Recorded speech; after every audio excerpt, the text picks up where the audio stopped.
Okay, we're back at the Kathmandu airport. You can see right over here, departures. That's where we're heading. Your worldwide trekking representative will drop you off at the airport. And when they do, there'll probably be a guy here that wants to help you with your bags with a trolley cart. Might want to have 100 rupees for that person. They'll wheel you over to as far as they can go. You'll go through the metal detectors and enter the area where you're going to get checked in on your flight. The line can be long, so we definitely leave well in advance, about 2.5, 3 hours prior to departure from the Hyatt.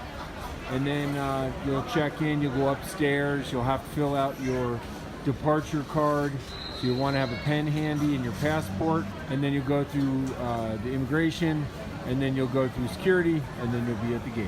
Okay, so I'm here at airport check-in in Kathmandu, and queues are really big, lines are really long. So definitely is important to get here plenty early. Things move a little bit slower with check-in here. Obviously, they don't have the electronics and all the easy check-in systems, and printing out your boarding pass before you go get your bags checked in and all that stuff. So we like to leave the Hyatt 3 hours prior to departure. We got a good 2.5 hours here in the airport to get everything checked in. We'll go through the line, we'll check in our bags. You're gonna wanna have a boarding pass printed out or on your phone, and your passport to get in through security just to the check-in point. And then when you get into the check-in point, you'll check in at the front desk where your plane is listed on the board. And then you'll go upstairs, the escalator here in the background right there, and upstairs you'll fill out a departure card. For our guests, we like to give them a departure card at the Hyatt so they can fill that out before they get to the airport.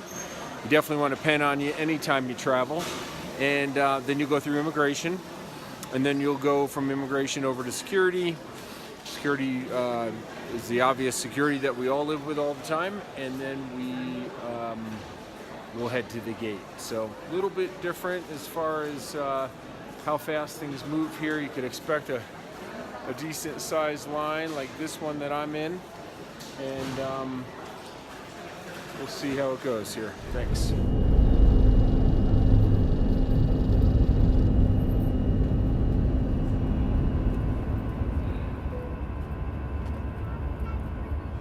Okay, just arrived the US, and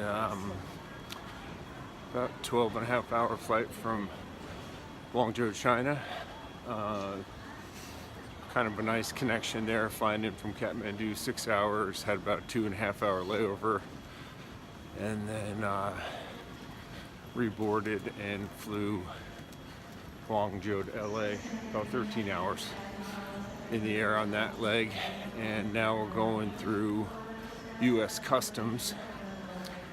So when we arrive here, you have to grab your bags from the carousel. They should be checked to your final destination. So in Kathmandu or wherever you're departing from, your first point of entry in the US, you need to claim your bags on the belt, go through customs, throw them back on the belt, and they should be checked to your final destination if it's not where you land in the US. So if it's New York or